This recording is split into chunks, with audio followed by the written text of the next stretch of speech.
Bonjour à tous et bienvenue sur Contes du Sommeil. Ce soir, nous allons plonger dans les méandres de l'une des affaires criminelles les plus déroutantes et les plus célèbres de l'histoire du Japon, l'affaire Glico Morinaga. Une histoire où un groupe de criminels insaisissables, se surnommant le monstre aux 21 visages, a mis à genoux des géants de l'industrie alimentaire et a tourné la police en ridicule pendant plus d'1 an. Alors installez-vous confortablement car cette affaire est remplie de rebondissements et de mystères qui, à ce jour, n'ont toujours pas été résolus. Restez bien jusqu'à la fin car vous n'êtes pas au bout de vos surprises. L'affaire d'enlèvement et d'extorsion Glico Morinaga est l'un des mystères les plus tristement célèbres de l'histoire criminelle du Japon. Imaginez, entre mars 1984 et août 1985, un groupe se faisant appeler le monstre aux 21 visages a terrorisé les plus grandes entreprises alimentaires du pays, semant la panique parmi la population et ridiculisant la police japonaise. Et le plus fou dans tout ça, à ce jour, les coupables n'ont jamais été retrouvés.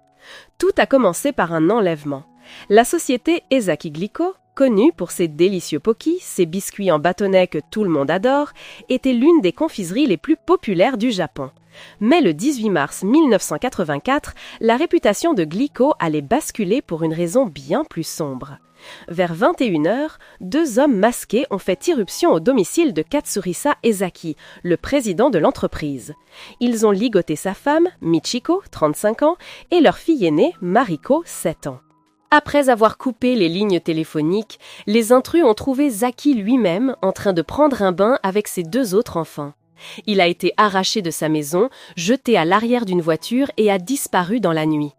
Ils l'ont emmené dans un entrepôt à Ibaraki, Osaka. Et là, à la stupéfaction de tout le Japon, les ravisseurs ont exigé une rançon colossale. 1 milliard de yens, ce qui équivaut à environ 9 millions de dollars aujourd'hui, et 100 kilogrammes de lingots d'or. Pourtant, 3 jours seulement après son enlèvement, défiant toutes les attentes, Ezaki a réussi à s'échapper avant que la rançon ne soit payée.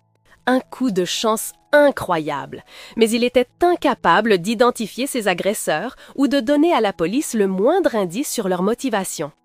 Même si Ezaki était libre, son calvaire et celui de son entreprise ne faisaient que commencer. Quelques semaines à peine après l'enlèvement, le groupe criminel a mis le feu à plusieurs voitures au siège de l'entreprise. Puis, le 16 avril 1984, un conteneur en plastique rempli d'acide chlorhydrique a été découvert à l'intérieur d'un bâtiment de l'entreprise à Ibaraki, la même ville où Ezaki avait été séquestré. Le 8 avril 1984, le monstre aux 21 visages a envoyé une lettre à la police. Une lettre qui suintait le mépris. Aux idiots de la police japonaise. Êtes-vous stupides ou quoi? Qu'est-ce que vous fichez avec tous les effectifs que vous avez? Si vous êtes si doués, essayez donc de nous attraper. Comme vous êtes inutiles, on va vous donner quelques indices. Il n'y a aucun membre de la famille d'Ezaki parmi nous. Personne de la police de Nishinomiya. La voiture que nous avons utilisée est grise. La nourriture a été achetée chez Daei. Si vous voulez plus d'informations, suppliez-nous dans les journaux. Si après tout ça, vous n'arrivez toujours pas à nous attraper, vous n'êtes qu'une bande de parasites qui volent l'argent des contribuables. Peut-être qu'on devrait kidnapper le directeur de la police. Qu'en pensez-vous? En parallèle, le monstre aux 21 visages envoyait des lettres aux médias pour se moquer ouvertement de l'incompétence de la police. Un extrait d'une de ces lettres, écrite dans un dialecte local, disait « Chers officiers de police, ne mentez pas !» Tous les crimes de ce monde commencent par un mensonge. Pourquoi vous plaignez-vous tout le temps? Puisque vous avez l'air d'être en difficulté, je vais vous donner d'autres indices. Nous sommes entrés dans l'usine par l'entrée du personnel. La machine à écrire que nous utilisons est une panwriter. Le conteneur en plastique était un déchet trouvé dans la rue. Les ravisseurs d'Ezaki avaient signé leur message « Le monstre aux 21 visages », une référence directe à un personnage de voleur métamorphe tiré du roman de 1936 d'Edogawa Rampo, « Le démon aux 20 visages ». Mais même cet indice littéraire, ni les autres qu'ils avaient fournis, n'a aidé la police à les identifier. Le 10 mai 1984, le groupe a franchi un cap terrifiant. Ils ont envoyé une lettre à la société Glico affirmant avoir empoisonné au cyanure des lots de leur confiserie et menaçant de les mettre en rayon. Lorsque la nouvelle s'est répandue, une vague de panique a déferlé sur tout le Japon. Le monstre n'avait pas précisé quels bonbons étaient touchés, alors Glico a été contraint de rappeler absolument tous ses produits des étagères, y compris ses célèbres biscuits. Les conséquences ont été désastreuses pour l'entreprise. Glico a subi des pertes colossales et a dû licencier près de 1000 employés. Ezaki a admis plus tard que ce coup de maître des criminels avait coûté à son entreprise 130 millions de dollars de revenus. Et le plus glaçant, la police n'a jamais retrouvé un seul bonbon Glico empoisonné. Et puis, aussi soudainement que la terreur avait commencé, elle a semblé s'arrêter. En juin de la même année, le mystérieux gang a décidé de pardonner à Glico. Le président de Glico a courbé les chines assez longtemps, ont-ils écrit dans une lettre. Ils ont même ajouté une raison étrange, presque enfantine. Dans notre groupe, il y a un enfant de 4 ans. Tous les jours, il pleure pour avoir des bonbons Glico. Voir un enfant pleurer parce qu'on le prive de sa friandise préférée, c'est un obstacle. Si les amateurs de sucreries japonaises pouvaient pousser un soupir de soulagement, le répit suit de courte durée. Le monstre aux 21 visages n'avait pas du tout l'intention de s'arrêter. Au contraire, ils ont simplement changé de cible, s'attaquant à d'autres gérants de la confiserie comme Morinaga et House Foods. En 1984, l'affaire prend une tournure encore plus sinistre lorsqu'une lettre parvient à l'agence de presse d'Osaka. Son contenu est glaçant. Nous y avons ajouté une saveur spéciale. Le goût du cyanure de potassium est un peu amer, mais ne vous inquiétez pas, nous avons laissé un avertissement sur la boîte. Le groupe y affirmait avoir placé 20 boîtes de bonbons au cyanure dans des magasins s'étendant de Hakata à Tokyo. Suite à cette lettre, la police a fouillé tous les magasins des villes allant de Tokyo à l'ouest du Japon et, comme annoncé, ils ont trouvé 21 boîtes de bonbons Morinaga empoisonnés portant une étiquette sans équivoque. Danger, contient du poison, vous mourrez si vous en mangez. Le 1er novembre 1984, une nouvelle lettre de menace du monstre aux 21 visages est envoyée au vice-président du groupe laitier Morinaga à Tokyo. La lettre disait: Au président, vous avez vu notre puissance, n'est-ce pas? Si vous n'obéissez pas, nous détruirons votre entreprise. Vous serez éliminé. Décidez si vous voulez nous donner de l'argent ou voir votre entreprise anéantie. Faites-nous connaître votre réponse dans le journal Mainichi le 5 novembre. Utilisez la rubrique des personnes disparues et employez ces mots dans votre réponse. Shiro, Morinaga, mère, police, mauvais ami, argent du repas.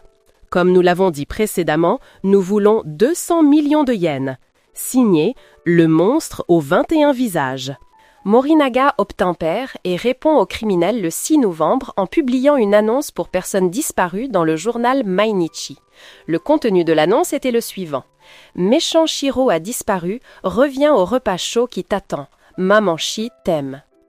Mais la vague de terreur ne s'arrête pas là. 2 lettres similaires du monstre aux 21 visages sont également envoyées à House Foods le 7 novembre.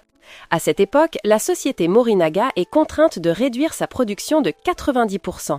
Plus inquiétant encore, d'autres groupes criminels commencent à imiter ce mode opératoire. Un homme de 42 ans est même accusé de menaces similaires d'empoisonnement au cyanure pour exiger 114 000 $ de la société Coca-Cola à Tokyo. Toutes les entreprises alimentaires sont sur des charbons ardents, car elles savent que si ce type de crime reste impuni, elles risquent toute la faillite.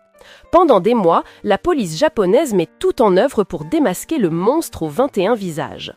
Alors que les menaces se multiplient envers d'autres entreprises, ils examinent les enregistrements de surveillance et obtiennent enfin une piste. Un homme coiffé d'une casquette de baseball est filmé par une caméra de sécurité en train de placer des chocolats Glico sur l'étagère d'un magasin. Cet homme est immédiatement considéré comme le cerveau de l'organisation. L'image de la caméra est rendue publique pour obtenir des informations, mais son identité reste un mystère insondable. Le 28 juin 1984, 2 jours après que le monstre a accepté de cesser de harceler Marudai Am en échange de 50 millions de yens, la police passe à 2 doigts d'arrêter le cerveau de l'affaire. Un enquêteur, déguisé en employé de Marudai, suit les instructions du monstre aux 21 visages pour la remise de l'argent. Alors qu'il se trouve dans un train en direction du point de rendez-vous, il remarque un homme suspect qui l'observe. La description est précise. Un homme grand et costaud, portant des lunettes de soleil, avec des cheveux courts et permanentés. On dit de lui qu'il a des yeux de renard. Alors que la police le suit de train en train, l'homme aux yeux de renard parvient à s'évanouir dans la nature. Dans un premier temps, la police métropolitaine de Tokyo identifie Manabu Miyazaki, fils d'un célèbre parrain de la pègre et lui-même criminel, comme étant potentiellement l'homme aux yeux de renard et l'homme filmé par la caméra, en raison de sa forte ressemblance avec le suspect. De plus, Miyazaki avait été impliqué dans un conflit de travail avec Glico une dizaine d'années auparavant. Cependant, après vérification de son alibi, Miyazaki est finalement disculpé. Incapable d'arrêter le cerveau derrière le monstre aux 21 visages et écrasé par une pression insoutenable, le commissaire Yamamoto de la préfecture de Shiga commet l'irréparable. En août 1985, il met fin à ses jours en s'immolant par le feu. 5 jours après ce drame, le 12 août, le monstre aux 21 visages envoie son tout dernier message aux médias. « Yamamoto de la police de la préfecture de Shiga est mort. Quel imbécile ! Nous n'avons ni amis ni cachette secrète à Shiga. C'est Yoshino ou Shikata qui aurait dû mourir. Qu'ont-ils fait pendant 1 an et 5 mois? Ne laissez pas des salauds comme nous s'en tirer. Il y a plein d'autres crétins qui veulent nous copier. Yamamoto est mort en homme, alors nous lui présentons nos condoléances. Nous avons décidé d'arrêter de tourmenter les entreprises alimentaires. Si quelqu'un fait chanter une entreprise alimentaire, ce ne sera pas nous, mais quelqu'un qui copie le monstre aux 21 visages. Nous sommes des méchants, ce qui signifie que nous avons mieux à faire que d'intimider des entreprises. C'est passionnant de vivre la vie d'un homme mauvais. Signé, le monstre aux 21 visages. Après cette lettre, plus personne n'a jamais eu de nouvelles du monstre aux 21 visages. Le délai de prescription pour l'enlèvement d'Ezaki, le président de Glico, a expiré en juin 1995 et celui pour les empoisonnements intentionnels a pris fin en février 2000. On estime que plus d'1 million de policiers ont été mobilisés sur cette affaire, consacrant des années à suivre plus de 28 000 pistes et à interroger près de 125 000 personnes. Pourtant, aucun suspect n'a jamais été inculpé et aujourd'hui, le délai de prescription de l'affaire est entièrement écoulé. Même si le monstre aux 21 visages devait retirer son masque, la police ne pourrait plus les poursuivre légalement. L'affaire Glico Morinaga reste l'une des affaires criminelles les plus étranges et les plus déconcertantes du XXe siècle. Une énigme sans réponse. Voilà, chers auditeurs, l'énigme plaçante du monstre aux 21 visages, une affaire qui, malgré des décennies d'efforts, demeure un mystère entier. Nous espérons que ce récit captivant et un peu effrayant vous a tenu en haleine jusqu'au bout. Si vous avez apprécié cette immersion dans les profondeurs d'un crime non résolu, n'oubliez pas de laisser un j'aime à cette vidéo. Vos pensées, vos théories ou vos réactions sont très importantes pour nous. Partagez-les dans la section des commentaires ci-dessous. Pour ne manquer aucune de nos prochaines histoires vraies, troublantes et fascinantes, abonnez-vous à la chaîne Contes du Sommeil et activez la petite cloche. Et si ce voyage au cœur du mystère vous a captivé, n'hésitez pas à partager cette vidéo avec vos amis. Merci encore de votre fidélité et à très bientôt pour de nouvelles enquêtes qui vous feront frissonner.